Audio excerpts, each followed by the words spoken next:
Interlock education সেন্টারের পক্ষ থেকে সবাইকে স্বাগতম।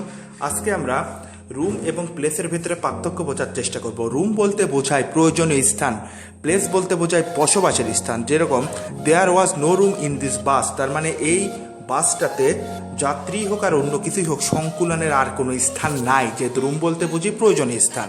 আর there is no place in this tiny house, মানে এই পুরাতন কিংবা কুড়ে ঘরে বসবাসের মতো আর কোনো জায়গা নাই। টিনি হাউস, হাউসে কি করে বসবাস করে, সুতরাং এই জায়গায় প্লেস ওয়ার্ডটা ব্যবহৃত হবে।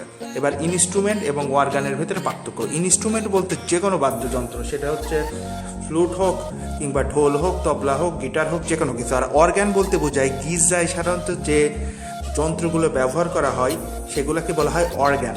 যেরকম what other instrument can you play, তুমি অন্যান্য কী কী বাদ্যযন্ত্র বাজাতে পারো। তো অন্যান্য বাদ্যযন্ত্র বলতে যে কোনো বাদ্যযন্ত্র হতে পারে, সুতরাং এখানে অর্গান হবে না, ইনস্ট্রুমেন্ট হবে। There were many organs at that church, ওই চার্চে অনেকগুলো অর্গান আছে, বাদ্যযন্ত্র আছে। তো চার্চ যেহেতু, তাহলে গির্জায় কি ব্যবহৃত হয়, ইনস্ট্রুমেন্ট না অর্গান। ধন্যবাদ সবাইকে।